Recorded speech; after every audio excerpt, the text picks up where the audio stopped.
Hi everyone, this is Derek from Pacific Coast Auto and welcome to the channel.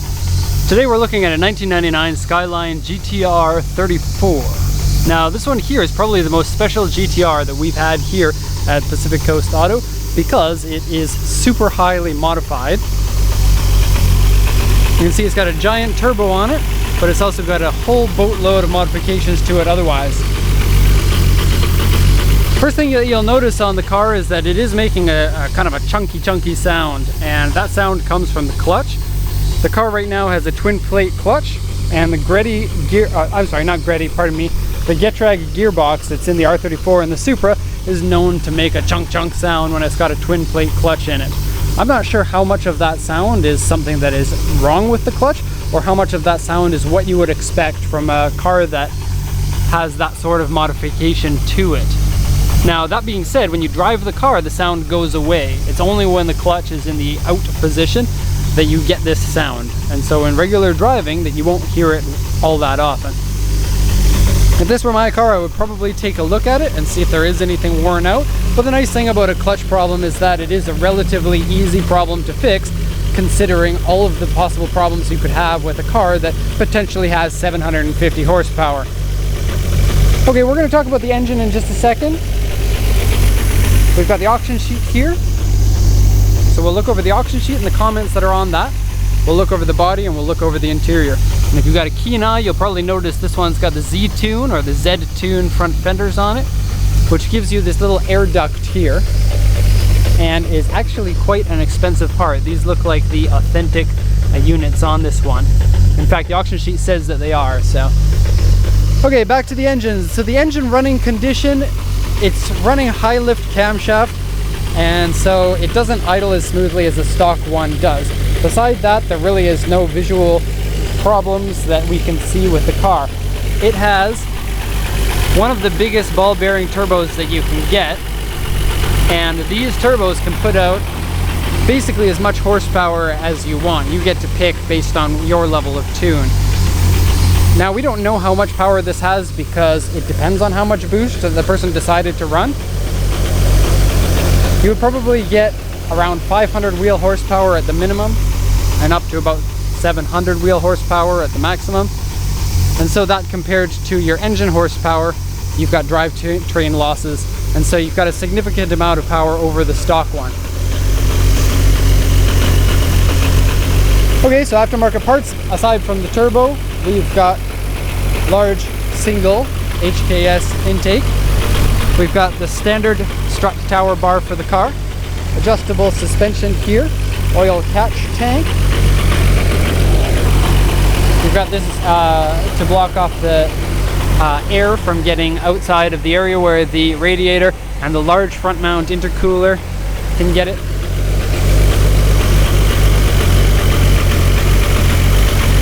It's still running the ABS system,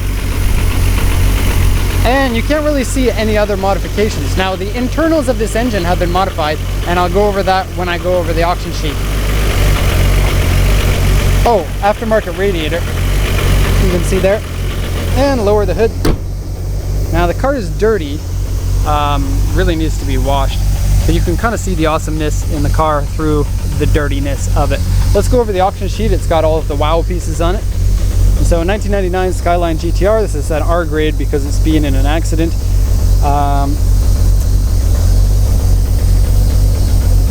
The accident was in the back, and the end panel has been dented in the rear floor. Now, this one doesn't look like it's a big accident because none of the back fenders or the inner panels in the rear have been damaged. The end panel is right underneath the bumper here. That's this section here, and it looks to be in relatively good shape. You've got a giant exhaust back here, and a nice little carbon fiber bit here to make it look cooler. I'll go over the body in more detail after we're done with the auction sheet. Okay, so the exterior is B grade and the interior is a C grade. It's got 108,570 kilometers. Now here's the thing with this car, and part of the reason why we were able to pick up such an amazing car for the price is because the mileage is unknown on this car. The gauges have been changed to a Nismo unit, and they don't have the history sheet. Now that being said, the engine has been rebuilt, and when engines are rebuilt, you get a lot more life in the engine. Now that's Of course, on a highly modified engine, that life is shorter, but I suppose it makes it less risky, especially if you're the type of person that wants a car like this. You're going to be used to rebuilding the engine every once in a while, or assuming that you're going to. Anyways, back to the sheet. This is the original white with the original gray interior, purchased from the user. F50 brake calipers. Now, they look exactly like the standard Brembo gold calipers that come on the car, but you've got they're actually not the same, and you have a much bigger disc in here than the standard one. You've also got the BBS LM wheels, and so looks really awesome.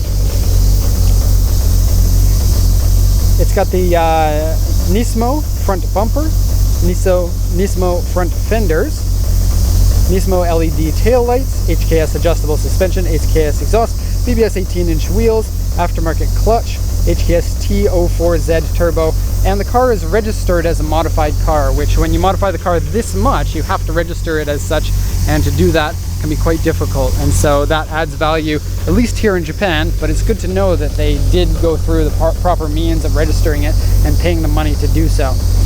Nismo gauges, and so mileage is unknown on there. HKS FCON V Pro is the computer that manages it. Here we've got HKS camshafts, HKS connecting rods inside the engine, HKS crankshaft, HKS intercooler, boost controller. Now here's the report that the person wrote. The writing, as you can see here, it's very poor and very difficult to read. Now we do have a proper translation that was sent to the buyer. I may not be able to read everything that's on here, so pardon me. Interior dirty and scratched, seat wear and has a rip in it. Here we go. Right front inner panel is dented. That would be part of the accident damage on it. And the core support has a dent in it.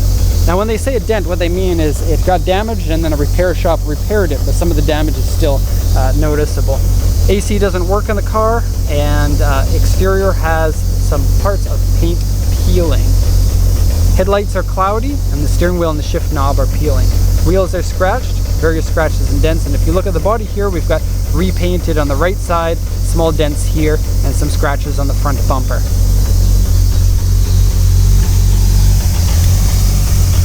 Okay, so the looks of the R34 are pretty killer. The Nismo front bumper with the front mount, and the carbon wrapped front lip is a little bit lame, but it does give it a good look to the car.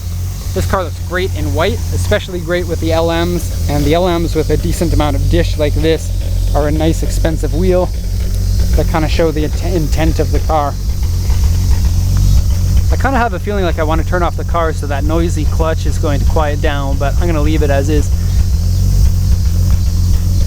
We see a lot of these cars at the auctions here in Japan, but not a lot of them have the Z-Tune fenders on them. And by the way, the Japanese pronunciation is Z-Tune. I know a lot of people will say Z-Tune because Z is how the American market calls the letter Z. In Canada we say Z, and in Japan they say Z. So for example, a Fairlady Z in Japan is called a Z car, not a Z car. Especially from this angle, that front fender looks awesome because you can see the kind of the shadow pointing it out a little bit more. We did take this car around the block just slightly to drive it. Of course, with a car with this much power, you don't get into the power range until you're past 5,000 RPM.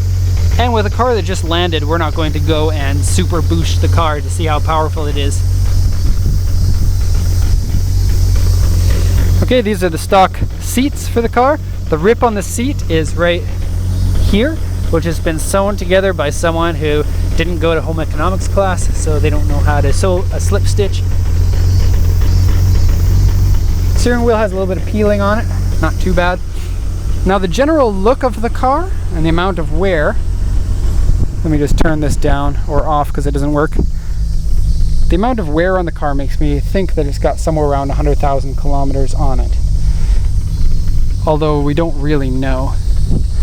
Here are the Nismo gauges here. They go up to 320 where the stock one is 180, and you got a boost gauge right front and center there. You got your air fuel ratio here, your DEFI controller, and this one here controls all of your information on the screen. Now I'm not sure how much this screen information is going to work with the super modified car. 6-speed manual Getrag transmission, and known to be noisy when you put an aftermarket clutch in it. Now, people who know about the car more than I do, feel free to let me know about that. If this sound is normal, don't be one of those guys that says, oh, that sounds like it's broken, when you actually don't know stuff, because there are a lot of people on this channel that do know a lot of stuff, and it's going to make you look stupid. Okay, so the back of the car looks to be good. You've got your adjusters here for your rear suspension, which is neat. I've never actually seen them come out through the rear like that. Up the trunk.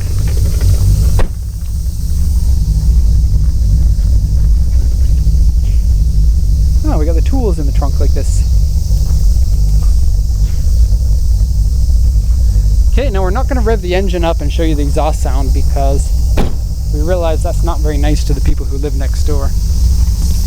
But it seems like the car sounds pretty awesome.